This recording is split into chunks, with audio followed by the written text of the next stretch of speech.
Welcome to Losing a Child, Always Andy's Mom. On this podcast, we journey through the devastating experience of the death of a child. Grief is seldom discussed openly in our culture, and the death of a child makes people feel even more uncomfortable.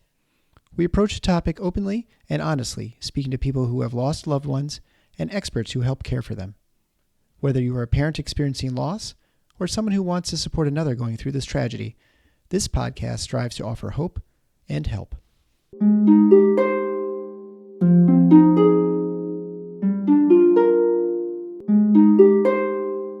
Hello. Welcome to the live recording of episode 114. I almost got way ahead of myself there on the Always Andy's Mom podcast. So if you are listening now, you are getting a little taste of what will the podcast be for Thursday. So here's Gwen. Hi. Hello, Gwen. Hi, everyone. So hello, Gwen. We are here to talk about grieving through the holidays and what that looks like. Way back when I started doing this podcast, we had an episode on surviving the holidays with grief, but that was a long time ago. It was. And I feel like we can just revisit it kind of all again. And probably my outlook's quite a bit different now than it was 2 years ago. And anyway, I just think it will be helpful to kind of visit that topic again. That was one of my thoughts. I questioned about re-listening to that episode just to see, but maybe afterwards I will, because I think you will be surprised that you're in a different spot 2 years later. Mm-hmm. I think so too. And I thought about listening as well, but then because I didn't want to talk about something again. And then I thought, why would I not want to talk about the same thing again? If it's something that was helpful then. Right. Neither of us remember. I doubt the listeners do. They don't either. So maybe some of the new listeners that have like binge watched or binge listened to all of these episodes, maybe will remember. But anyway, there are a lot of longtime listeners that probably don't. And the other thing I want to add now is we've got several people watching, which is awesome. If you have any questions, feel free to just pop up with those whenever. So if anything really comes to mind and you want to ask, you can ask it now. You can ask it really anytime. And I think both Gwen and I now can see the questions as they come up. In the past, I've only been the one to be able to see them. So that was a little trickier, but now we can both see them. So it will be easy to be able to answer anything you have. You're assuming that I am not technically challenged, but I will try. I hope you can. Well, we'll see. I will make an announcement just in case Gwen is having trouble. Okay. All right. So, Gwen, did you have something that you just kind of wanted to start off with? Well, the first thing that comes to my mind is that dread seems to be the number one overwhelming feeling that bereaved people have about the approaching holidays. Mm-hmm. And I think I'd just like to start by acknowledging that I think even people were dreading listening to this because it's the reality that they have to start thinking about it and that they are coming. Yeah. That's a interesting statement, because you are 100% right. And that is what ends up happening is you just dread it. I think back to the first year, especially, my word. I mean, I just wanted to pretend like Christmas didn't even exist. I didn't buy any gifts. I didn't do anything. We didn't decorate at all.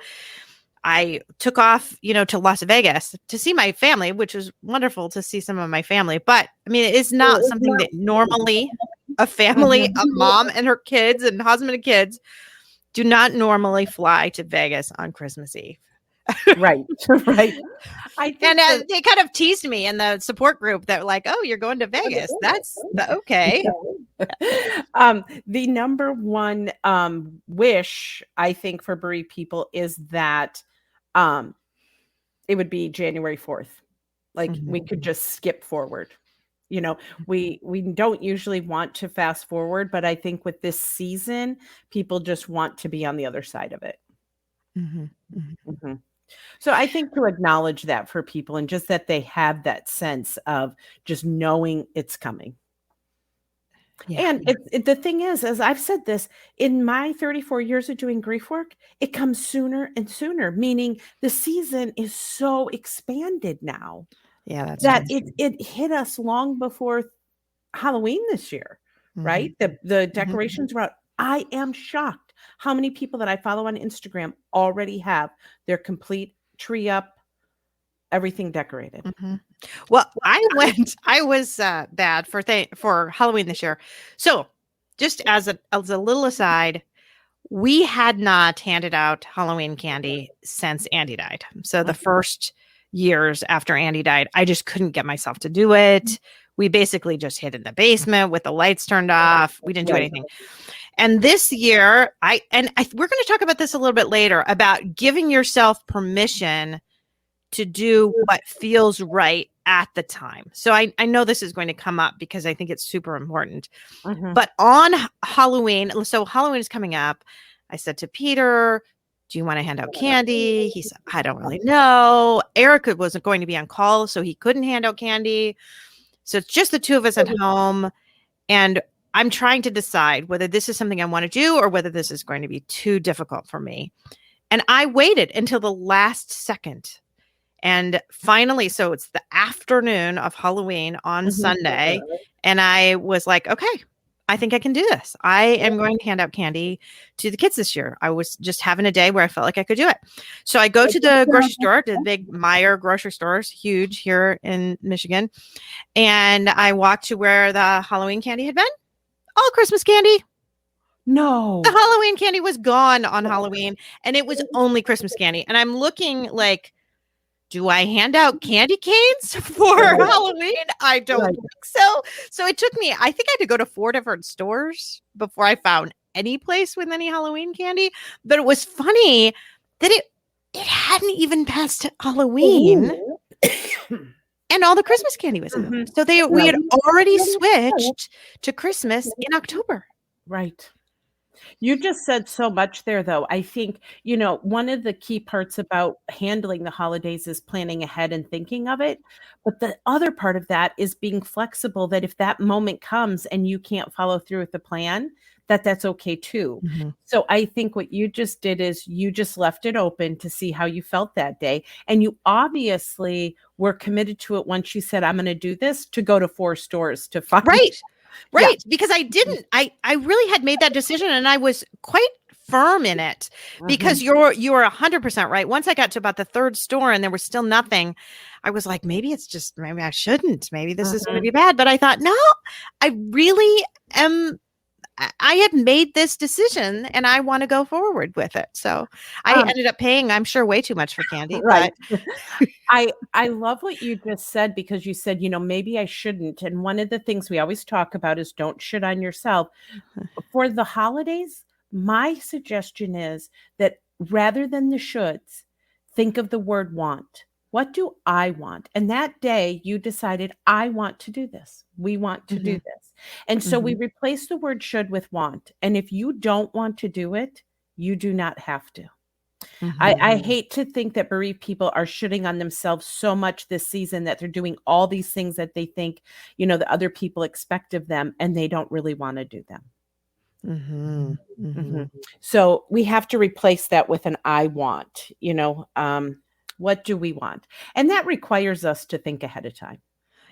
Absolutely. I was going to say that too. And it is really important to sit down with your loved ones and have a really open, honest conversation as to what kinds of things I really do want for the holidays, and just respect what everyone wants in the family, and then try to come up with a plan that can include as many things as are possible, right? Because if some things, like, I'll talk about the compromise we made last year on the Christmas tree.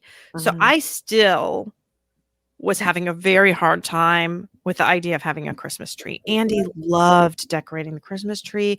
We have so many personalized ornaments, all of this, right? And I just thought, mean, Andy was the one he would be the one wanting to decorate and wanting to put up all the ornaments. It's just, it was him was wanting to do all the decorating. So it just still seemed so painful to me. But yet when we had a conversation as a family, it's something that Peter really wanted. He really wanted a Christmas tree. And I didn't want to not give him that. So what's funny is the first year we had nothing. The second year I had a little artificial tree up north because we went up north actually for Christmas. And then last year we had a Christmas tree. So what we ended up doing, the guy that cut the boy's hair, still cuts Eric's hair, still cuts Peter's hair.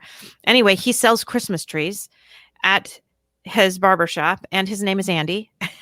And so we called Andy and said, I don't have the heart to go pick out a Christmas tree. Can you pick one out for us? And he said, I can do better than that. I will bring it to you. Oh. So he brought us this Christmas tree. I didn't put it upstairs in the main room where I usually put it. I put it downstairs where Peter kind of plays with his Xbox, and because it was sort of for Peter in some ways. And then the second thing that I did was I went to Hobby Lobby and I bought all new, not personalized Christmas ornaments. And they were all 50% off because it was right before Christmas. And so I got them really cheap, these huge box of these Christmas ornaments. And that's what we decorated the tree with. And it ended up being perfect because the painful thing that I was really dreading about seeing all those ornaments with Andy's name on it, I didn't have to do, right? That was the thing that was really, I was dreading, talking about dread. That's the thing I was dreading the most about the whole Christmas tree. And this way, Peter got the tree. We still had that. I also could go upstairs and not be around the tree or go downstairs and be around the tree. So I had that option, but yet it was really a beautiful compromise for the family to be able to give Peter what he wanted, but not give everything maybe that he might have wanted that would have made me super uncomfortable.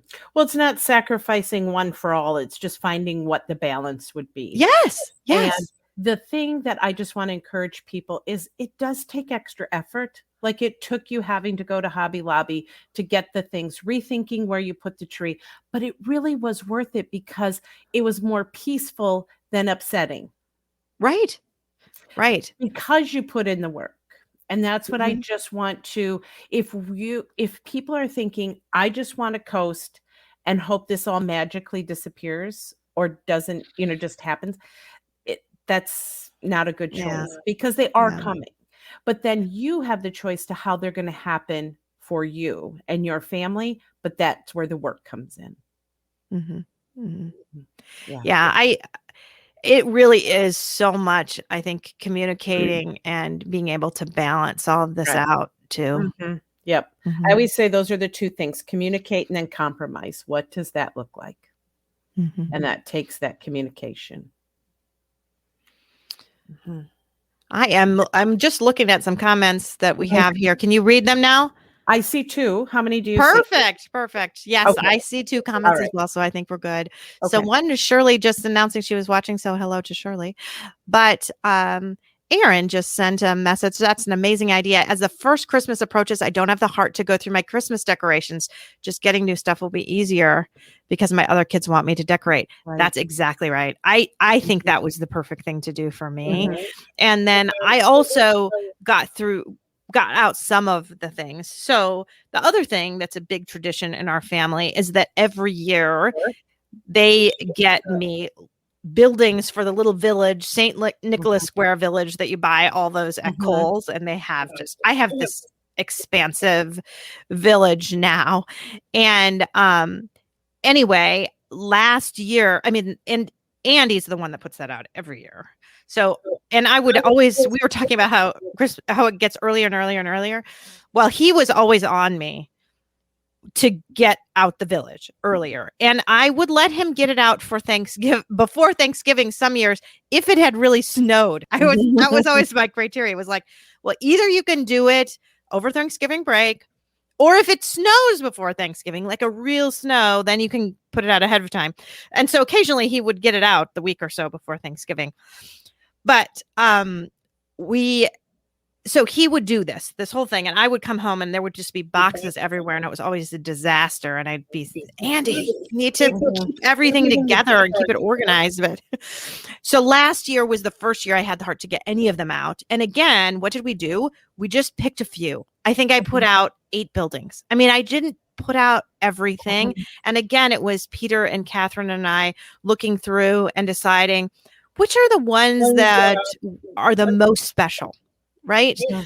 Including the last one that Andy bought me. I put that one out because that one had never really been out before because I got it on Christmas. And then, of course, everything gets put away after Christmas.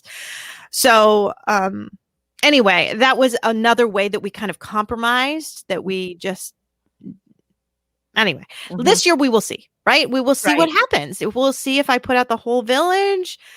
If all the ornaments come out. Honestly, we haven't really had a chance to talk about it too much yet. Mm-hmm.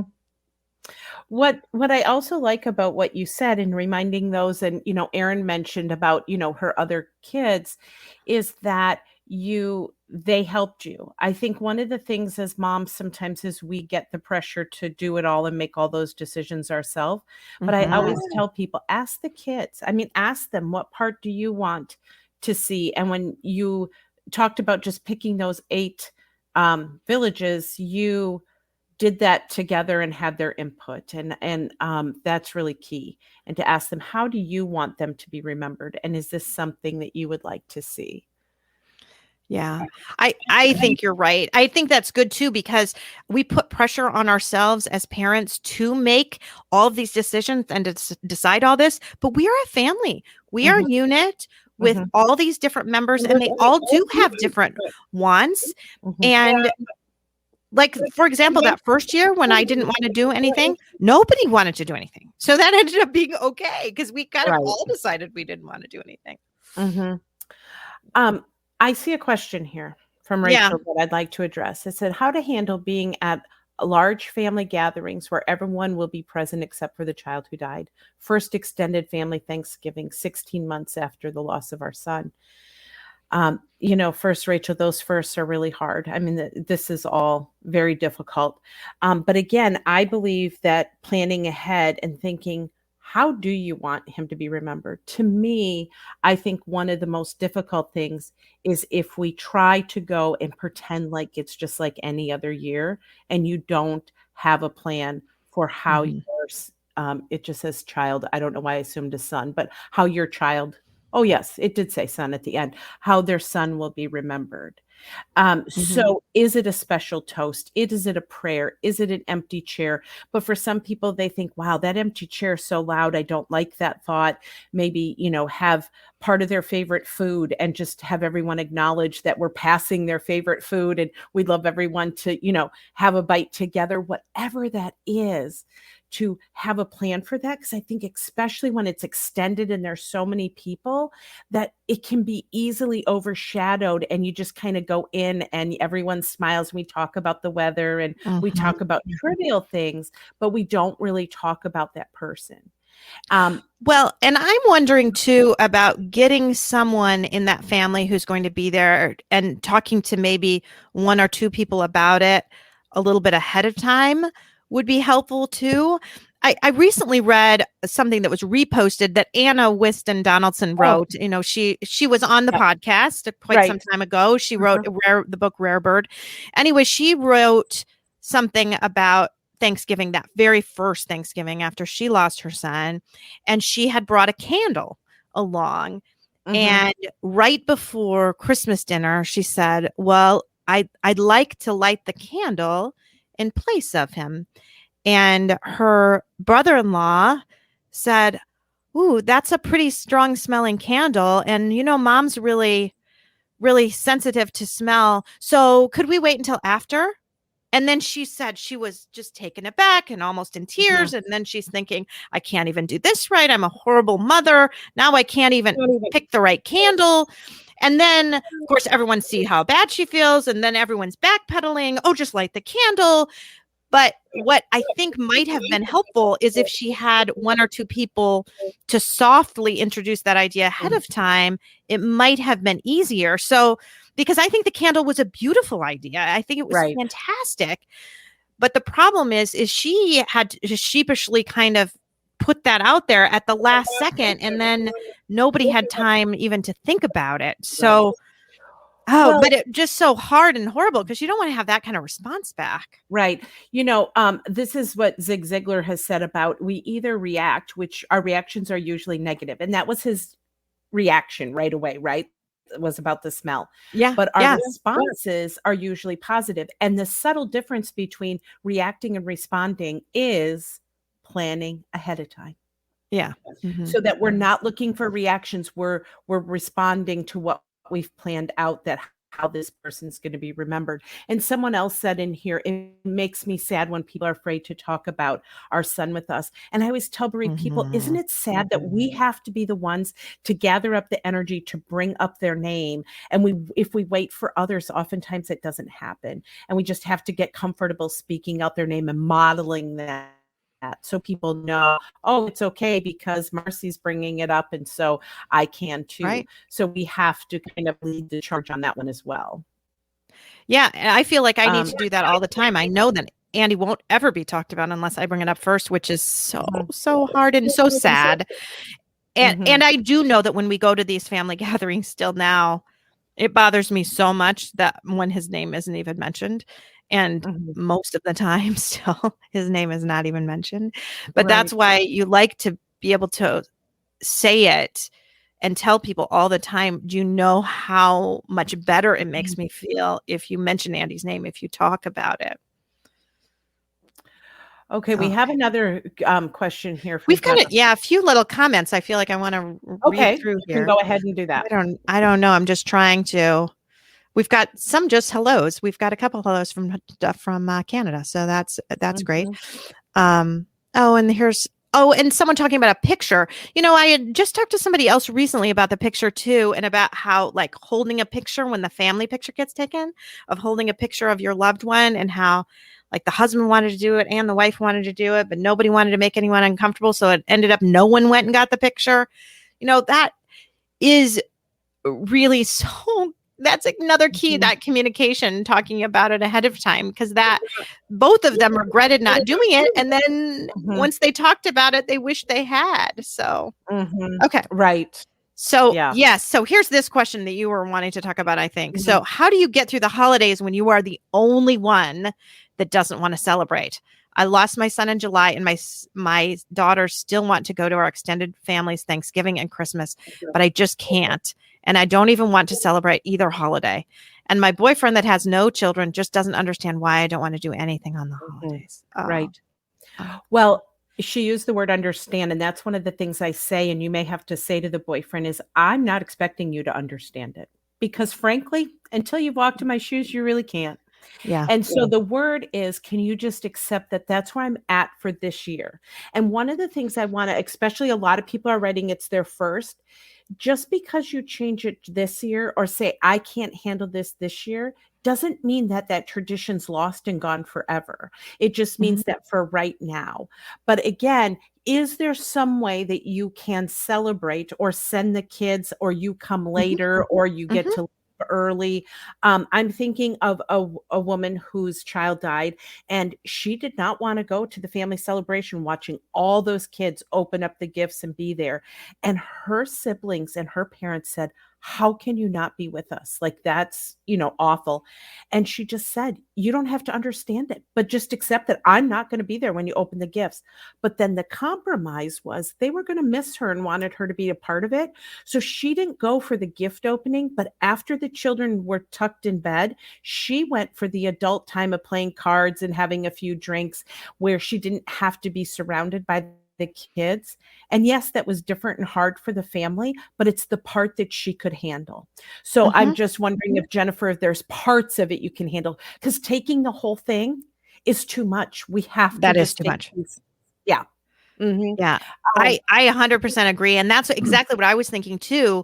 Is there a way that your daughters can still somehow participate or something, right? I don't know how close you live. I don't know if this is long travel that they absolutely couldn't kind of do without you.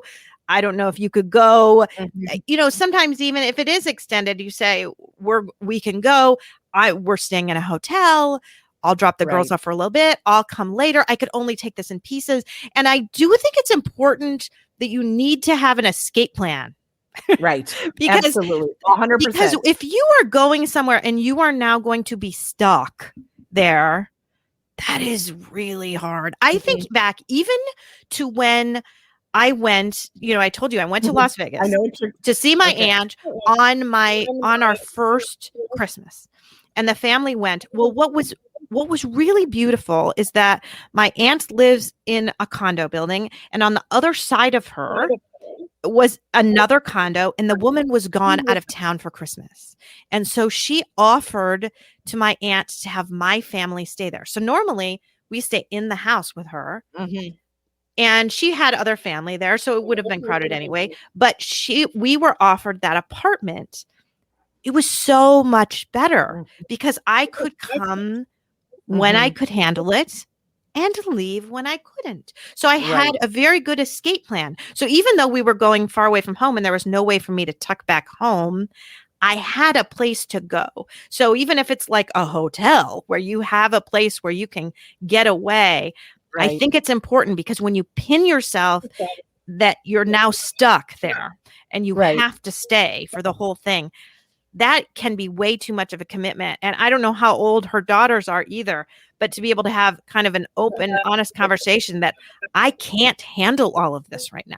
It's just impossible for me to do all of it. Let's compromise. And then if it is like a distance thing and you can maybe FaceTime for a little bit or do something, maybe that's all you can do that year. I was thinking is we can ask family to help us too. And if someone can take your daughters there and this year you stay back, and if they're okay with that, that might be what has to happen.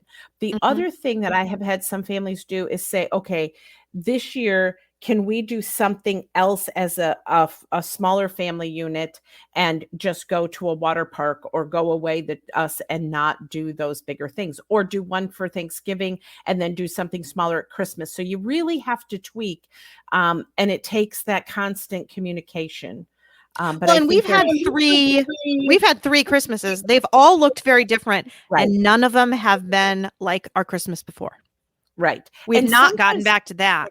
And maybe someday we will, but we haven't yet, for sure. And there's a lot of comfort in some traditions, and some people that brings them comfort and they want that, but not for everyone. And I think it is understandable, first of all, that Jennifer doesn't want to do anything. Those of us in this club and this group know that, but for the others, they don't know that. I do also... she's giving us a few more details. Oh, good. I'm glad. Thank you, Jennifer. I've been trying to think of an escape plan so I could still go with them, but I can't think of it. My oldest is 17, so she could drive her and her sister. They are struggling of why I don't want to go. So they're having a hard time going without me. I think the thing, Jennifer, too, is to tell them that, again, as your relationship was different with your son, that they're not going to always understand that, and that they're young, and that when we're young, we do bounce back in a different way. We do want to go and do things. I mean, they're teenagers. They want to go out and do that, but to let them know that you're okay if you are, that they go without you, and that you'll be okay, and you just need that quiet time. Because I think that's going to be their worry, right? Oh, we're just leaving her. This will be awful to just leave her. When in her mind, it's so stressful to go, and it is much less stressful to be left behind. And to know that you're not like ruining their Thanksgiving either, that they've gotten to go do what they want to do, but yet they haven't put that pressure on you. I know for our family, we would always go to Eric's parents or Eric's sister's house for Thanksgiving. And we've still been doing that, except for the pandemic. So now this year, we haven't because of that. But after Andy died, we still went, and it was horribly painful. And the one tradition we always have, and Eric's family's always had, is they go bowling on Thanksgiving. So everybody goes bowling on Thanksgiving. But you know what? I could not go bowling on Thanksgiving. There was no way I was going bowling on Thanksgiving. Mhm. I still don't want to go bowling on Thanksgiving. It's just too painful to think about Right. that. So that was like, that's something you have to give me. And you have to be okay with the fact that I am just going to be alone here. And in that gathering too, I tucked away for good portions of it. I left Right. and went into a room by myself, and Mhm. because I needed alone time, I could not handle it all. It was just Right. too overwhelming. So even if I you do end up feeling like sort of pressure to go, Jennifer, if you can have a conversation with where you're going and saying, I need a place where I can go, and everyone needs to understand that Mhm. they may just need to leave me there, and that's what I want, and that's what I need.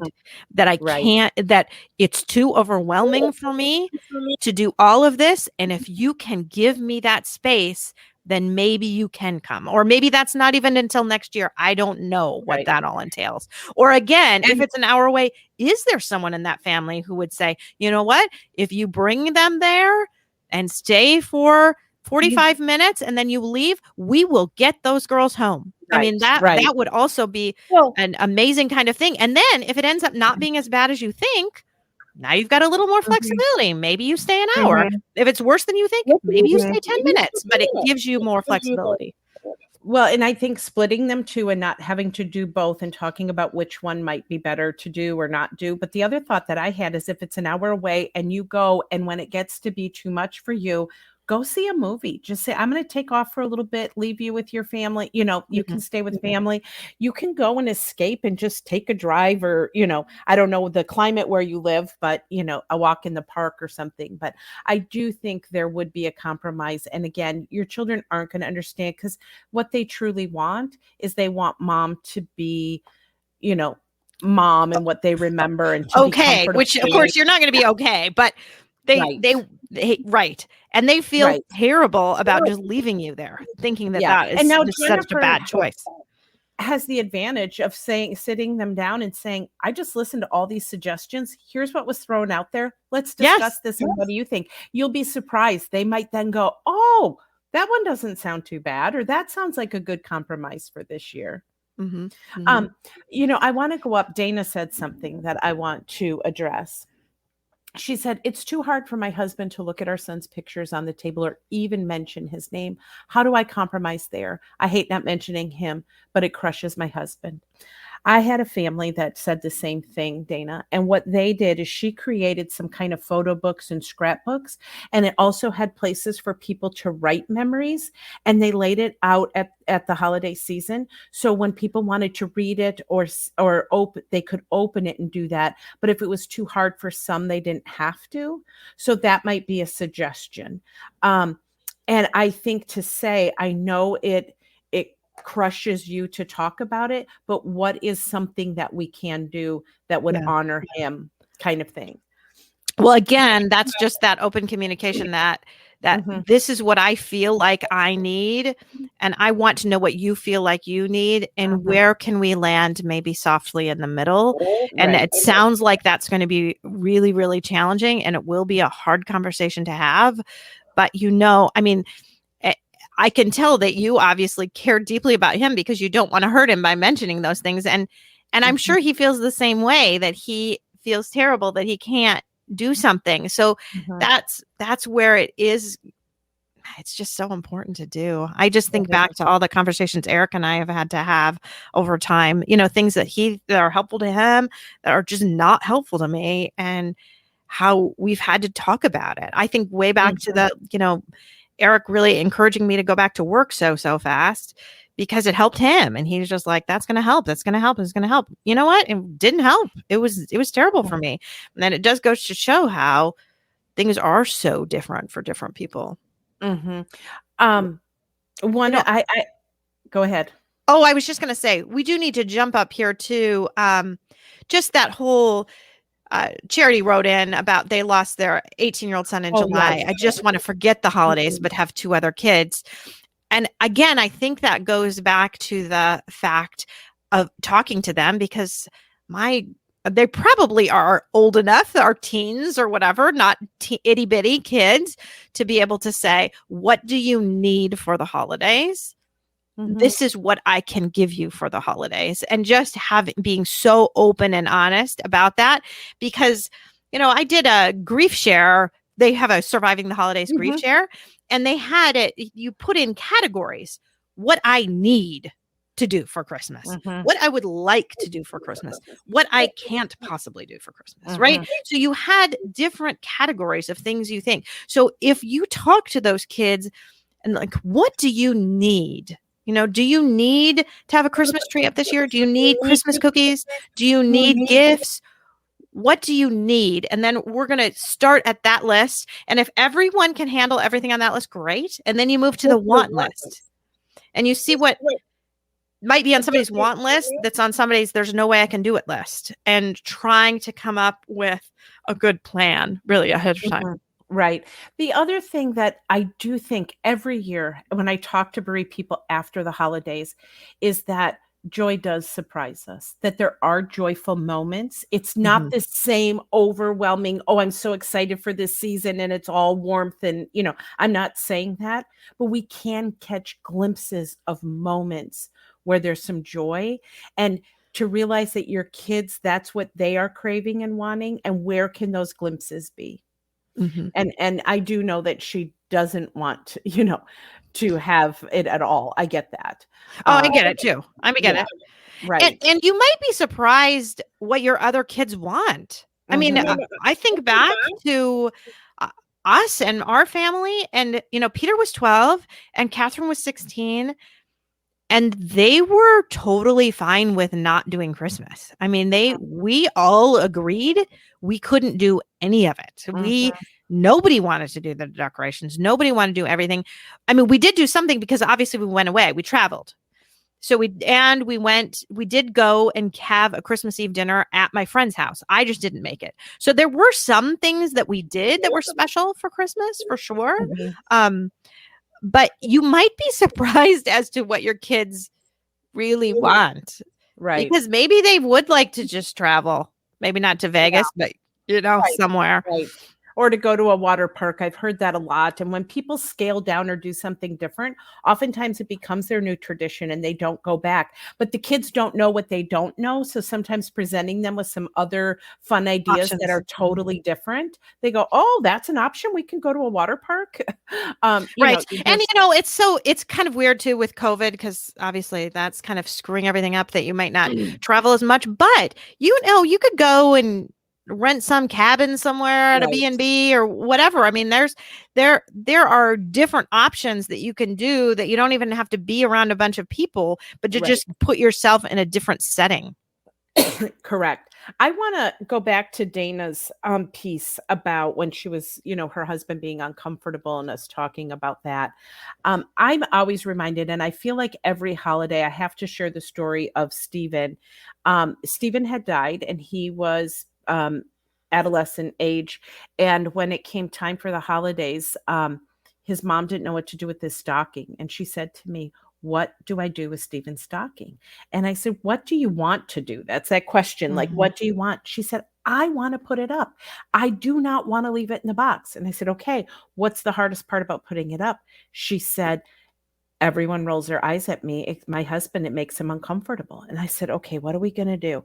And then I said, well, if it makes people uncomfortable, I think you could just tell them maybe to put some money in it. And she said, that's true, because no one has to buy Stephen a gift this year. So then what became this taboo we can't talk about became an activity. And so what they did was they called it Stuffing Stephen's Stocking. And every holiday, whoever came in the house, that's kind of what they did to see how much money they could stuff in his stocking. And then every year after the holiday, she takes that money, buys books for the library, the school that he went to, puts a little sticker in there about being in honor of him. And then her husband became comfortable with that uncomfortable piece because there was an activity surrounding it and there was purpose in it. And then it was honoring to their son. And this will be their 19th Christmas of stuffing Stephen's stocking, and they still do it.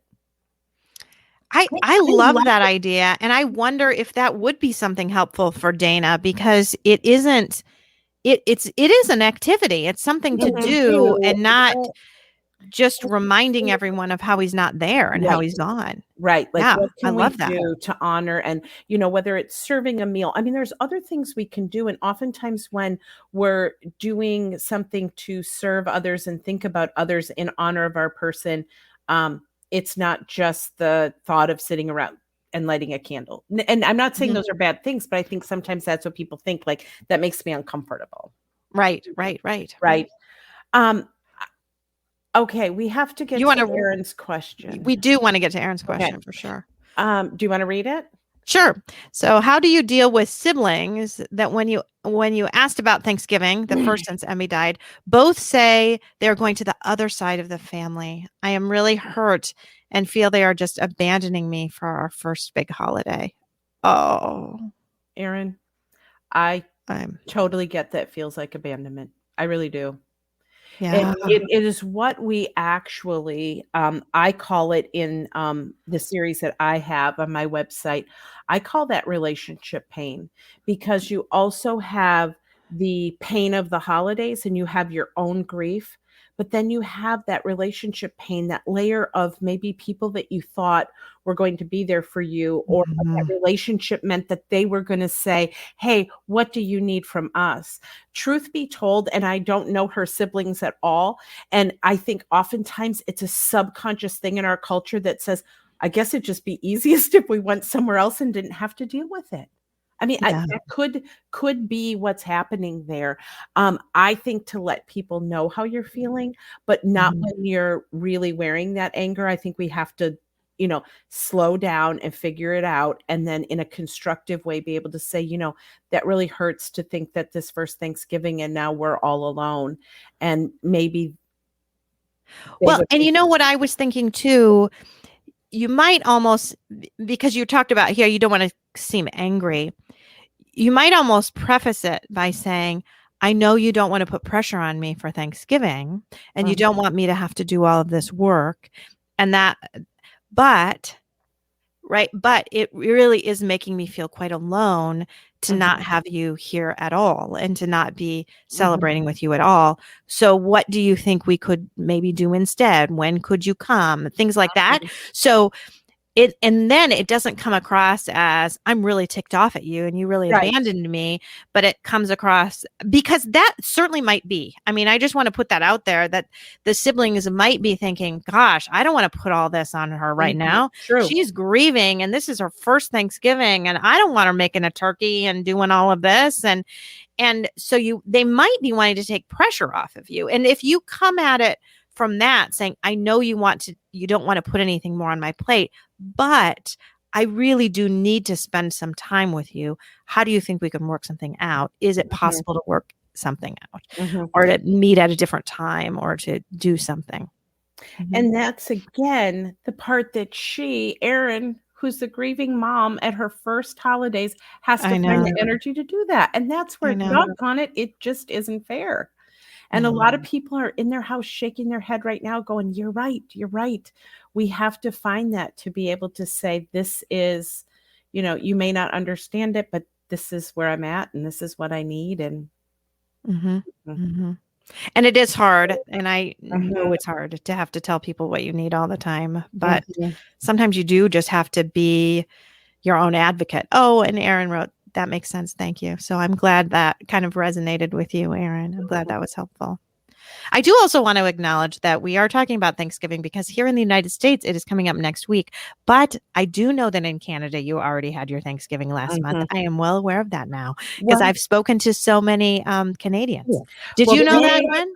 Yes, but they can say they survived. They can say they survived. So I can have these Canadians write in and say, we made it. We made it too. This is what we did. What was the best part? And I think that's the other thing is afterwards, doggone it, celebrate. I made it. And right now you've already survived. You have 100% survival rate over your worst days. And so I think we forget about that this too shall pay. Like, I'm going to make it through this. I don't know how right now, but I will. And so, and even though you want January 4th to come tomorrow, it's not going to. Right. But you know what? It eventually is. It will come. Yeah. Mm-hmm. And there are a lot of hard days and a lot of hard times maybe between now and January 4th, but you will get through. And like you said, there will be more moments of joy than you expect. Mm-hmm. And likely, I always feel like for me, so much I dread and dread and dread and dread. And then I get there and it's not quite as bad as I thought it was going to be. Like I am assuming the worst, but that's always been a little bit my mantra. It probably shouldn't be. I'm always like, plan for the worst. I mean, you can hope for the best, but kind of plan for the worst kind of thing. So anticipation of something is usually, when you're dreading something, that is the worst part. And when it actually comes, it's like, oh, the day. I feel that way about the anniversary of a death. It's those weeks leading up to it are far worse than the actual day itself usually. Yeah. But they are days that you need to take off and need to honor and still, just like these holidays are days that we want to plan for. But again, give yourself grace, give yourself permission to do whatever you need to do. We haven't mentioned things like parties that you're invited to that aren't actually on Christmas Day, like that families or that friends invite you to, or work related parties, things like that, because those certainly can be pressure put on you as well. I think about my own office. They always have an office Christmas party. And the first year I went back to work was 2 years ago. So, I mean, it had been over a year since Andy died. And they were talking about the Christmas party and going to the Christmas party. And I said, oh, I won't be going. And they all looked at me and said, oh, but you're doing so well. Like, okay, I'm glad you think I'm doing really well. But that's something I just can't do right now. I just can't do that. I mean, the other reason for me was that the last office gathering I was at, we were on our way to an office gathering when Andy was killed. So there's a whole other level of me just not wanting to go to office gatherings. But people are just so surprised that different things will trigger us. And it's hard to explain that sometimes, but hopefully people can just understand. And where you were going before with this is to have a balance in that, in the whole holiday season. You were saying, like, give yourself some time. It allows some balance in being with people and then being in solitude. So one, or going to everything you're invited to is probably not a good idea, and surrounding yourself with a ton of people, nor is going all the way to solitude and locking yourself in a room. So it's in that balance between the social and the solitude. And sometimes you have to say no to something just because it's your only night off or it's your only thing. These are easier things to take off of my busy list. And I just need some time where I'm not so busy just to be and allow that. I think Bonnie said, I love that too. I want to just touch on that one more time. Time to just be. And that is something that I've personally been working on recently, is I've been talking to a pastor just about things and how things are hard, and how trust is such an issue for me, trusting in my future, trusting God, trusting everything. And he really advised me to take some time to just be. And when I take time to just be, I'm not worrying about what's happening tomorrow or what's happening next week or what's happening down the road. Then I can just be. And I have felt, since I've been really taking the time to just be, I've felt moments of contentment that I hadn't felt before. And it really is important to do that. So I love that. If it's to take a bath or to sit and read a book or what it is to do, if you can take some time to just be, that can help get those anxieties, you to be able to let loose of them a little bit as well. Right. And it helps with that planning ahead. I said that's the number one thing, is to stop and think. If you're so busy that you don't have time to stop and think, you're not going to have these creative ideas come to you, because you're not just allowing those thoughts. What could this look like? Whether you're mapping it out, a vision board, you're journaling about it, whatever it is, you're allowing those thoughts to flow. But if you stay busy, those thoughts cannot flow. There won't be the creativity to come up with something for your family. That's true. That's a very, very good point. I love what Bonnie said here. She said, if your child was old enough, what about thinking what they would want us to do? And I think, it's that thought of, if they were here, what would they say? And I think sometimes just to sit and hear them say, mommy, daddy, this is, I'd love to see these things for you. And I think that's a beautiful suggestion. I do too. Yeah. What's funny is I love that suggestion if it comes from you. I do not love that suggestion when it comes from someone else. So if, going back to Jennifer with the Thanksgiving, what would your son want you to do? Would your son really want you to skip Thanksgiving? Right. Not that. Not that. No. Not that at all. It is, what would your son be talking to you about? What's important about you, things like that. So don't now guilt yourself into doing something that you don't want to do because your son or daughter would want you to do that. Because that's putting too much pressure. So there's a balance. I think it's a beautiful sentiment for sure, as long as you don't take it to the point where now you're guilting yourself into doing something that you otherwise don't really want to do. Well, because maybe you can't do it this year, but you will be able to do it next year. You know what I'm saying? I do. But I think it's the tone and the judgments rather than what I was talking about in that quietness of just allowing yourself to have some of those thoughts and to really just think, and because that goes back to you just figuring out, what do I want?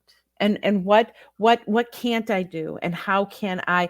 And it's in that quietness, and it's a loving conversation. It's not a you have to or you better, it's a if you had that loving conversation with your child as to what you would want to do, what he or she would want you to do in that loving conversation, but definitely not in a guilt or anything like that. No.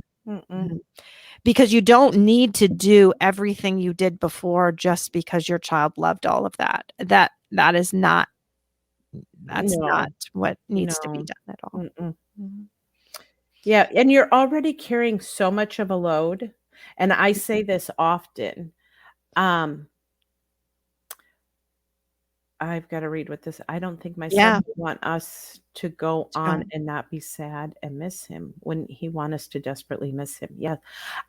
Charity's point is, if you have the ability to love someone, you have the necessity to mourn when they're no longer there. So loving someone at mourning and missing them go hand in hand. The only way, people say to me all the time, I wish you could take this pain away. And I say, the only way I can do that is to take the love away. And I have never met anyone willing to give me the love. And I totally get that.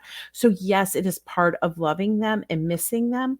And I think there is a bigger difference between when it is and early on in our grief. We need to sit in that. I mean, it's deeper, it's different, that longing and missing. But if it's prolonged over a period of time where you're not beginning to live and to heal, I don't know that any of our children would want us to keep that beyond a point where it starts affecting our being able to heal and allow some traditions or some things to come in, because you're not in the same spot. Does that make sense? And I think a lot about a definition I heard of grief is that grief is love with nowhere to go, right? That you don't have that person there anymore. And that love just goes on and on and on. And so you just feel such a deep, deep sadness and desperation, really, like Charity was talking about, is how you miss them so, so much. And you definitely are going to have that. But again, he wants you to miss them, but he wouldn't probably want you to be sad forever. Right. And you wouldn't want him to be. So it's one of those things that you think about. If you were to die, would you want your son to not ever experience happiness again and always be desperately sad? Well, no, you wouldn't.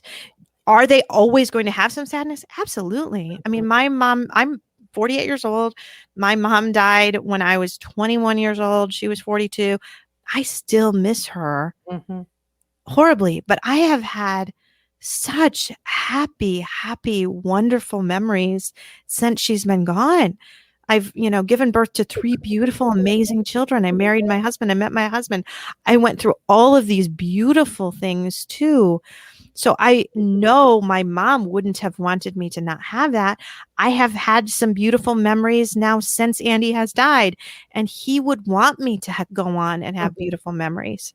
I know he would. He would. I always say, I know how much I'm loved. I expect a lot of wailing when I die. Like there's going to be a lot of grief because I know how much I'm loved. I feel it. So man, there's going to be a lot of wailing, but I always say cry long enough, but then allow yourself to move along.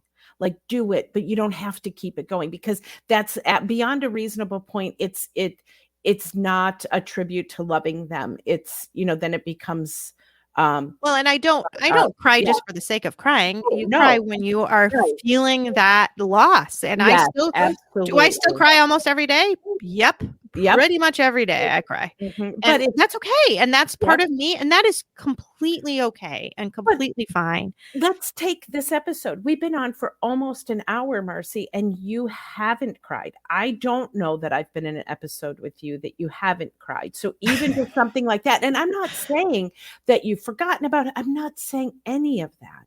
But you're in a different spot 3 years out. Yeah, I am. And maybe tonight after all this and reading the comments again or thinking about it, I'm not saying that you won't have those episodes. You're right. It's always going to be there. But I love this comment that Bonnie just said, our first Christmas, I knew what my daughter would have wanted us to do, be together. Right. And that is beautiful because that's what mattered. Right. So it wasn't all of the stuff, just knowing that that's what she would want is just that togetherness, to just be, right? To just be together. Right. Yeah. So I love that. Well, I think the other thing we all know is that death has taught us what's really important and what we treasure now. And it's not so much the gifts or, how tall the tree is and how many pre-lit lights are on it, or if, a lot of that stuff really doesn't matter. It's the family, it's the togetherness of it. And that's what we treasure. And that's why you can do crazy things like take a trip or do some of that other stuff, because you're having that together time. You're having that family time and you're cherishing each other. Yeah. I love what Jill said to Dana. He's still with you. And they are. We always carry them. I mean, we are, they're with us all the time. Yeah. And Dana wrote one more comment too about, I'm not sure this is helpful, but maybe think about what you would be doing if your child was there instead of what they would want us to be doing. So I can see that too. Yeah. Well, we only have just a few minutes here. So what I wanted to do was talk a little bit about our next time we get together. So the next time we get together will be the Tuesday before Christmas, which now, of course, I have to look at a calendar. I should have had that up right in front of me, which I didn't. So December 21st, we're going to do this very same thing with Gwen at 8 p.m. And we'll be talking about kind of last minute stuff right before Christmas. So bring your emergency grieving your Christmas questions or something. You can do that. But the other thing that I have made kind of a tradition of these past 2 years that I've had the podcast is we shared stories of hope and beautiful stories at Christmas time that just give you a little hope for the future. And there have been amazing stories. If you want to listen to some of them, go back to those episodes that I've done at Christmas time the first 2 years, because they are beautiful and they're beautiful, inspiring stories. So I would love to have people email me, marcy@andysmom.com, some of those stories. Or if you want to even tell the story on the live stream, I can have up to 10 people that I can give invitations to pop on and tell their story. So if somebody has a fun or inspiring or any kind of story that they really would desperately like to tell, let me know ahead of time, because, or even during, honestly, I could invite somebody right now to be on if I wanted to. So we can share some of these stories while we answer kind of some of those emergency questions. So again, that's going to be December 21st. That's another Tuesday at 8 p.m. Eastern time. We've had somebody on from Scotland actually that wrote in, so I have no idea what time that is in Scotland, but welcome. Maybe you will be back as well. So I want to tell you that. And then after Christmas, the week after Christmas, we are going to have not Gwen this time. So we're giving Gwen a week off, but I'm going to be on with three of my favorite ladies, Stephanie, Chrissy, and Demetra. And they are all going to be on, and we are going to just do a post-Christmas wrap-up, just talking about how our Christmases went and everything. And again, we will be letting people kind of write in and ask some questions, and we'll talk about it. The beautiful thing with us is that Stephanie's 4 years out, I'm 3 years out, Chrissy's 2 years out, and Demetra is 1 year out. So we are all at a little bit different point in our grief, and I think that will be beautiful. And Demetra is watching right now, and she just said woohoo. So you can see her comment on there. She's excited to be on, and I'm excited to have her. So thank you again for all tuning in. Gwen, any parting words? I do. I was going to say something about love, and I still will, but Lori wrote, love is so special now, it's priceless. I love deeper. Life is short. Enjoy life. And what I was going to say is, may love be what you remember most this holiday season. Beautiful way to end. Thank you so much. You're welcome. Good night.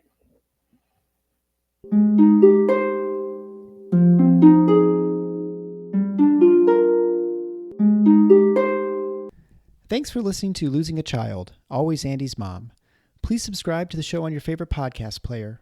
We are always looking for new show ideas. If you'd like to be a guest, know someone who'd be a great guest, or have a show idea, please email us at marcy@andysmom.com. Be sure to visit the webpage, andysmom.com, for more content, including Marcy's blog. There you can also sign up to receive updates via email. Together, let's work to inspire hope, one day at a time.